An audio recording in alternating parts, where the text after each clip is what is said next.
फलटणमधील महिला डॉक्टर आत्महत्या प्रकरणी प्रशांत बनकरला अटक करण्यात आली। आरोपी प्रशांत बनकरला पोलिसांनी पुण्यातून अटक केली आहे। पुण्यात मित्राच्या फार्म हाऊसवर बनकर लपून बसलेला होता। प्रशांत बनकरवर मानसिक त्रास दिल्याचा आरोप आहे। बनकरला बेड्या ठोकण्यात आल्यात। पीएसआय गोपाल बदनेला अटक कधी होणार हा प्रश्न मात्र कायम आहे। गृह खात्याचा कारभार अत्यंत असंवेदनशील पद्धतीने सुरू आहे असं संजय राऊतांनी म्हटलंय। पोलीस खातं केवळ विरोधकांवर लक्ष ठेवण्यासाठी आहे असा आरोप राऊतांनी केलाय।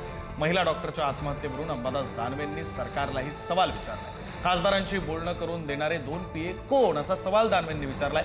लाडकी बहीणपेक्षा सुरक्षित बहीण योजनेची जास्त गरज असल्याची भावना दानवेंनी व्यक्त केली। अंबादास दानवे यांनी एक पोस्ट केलेली, आपण ती पोस्ट नेमकी काय पाहूया।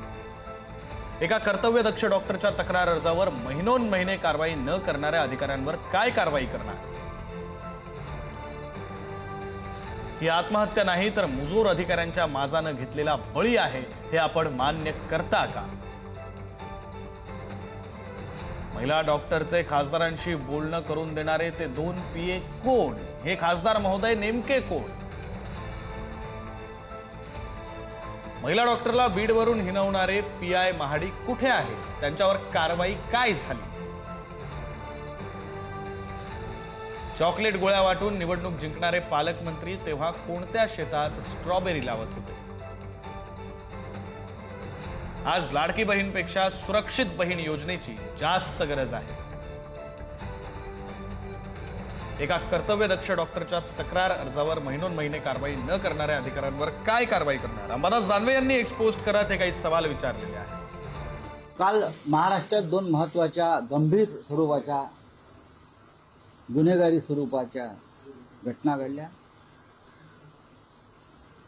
आणि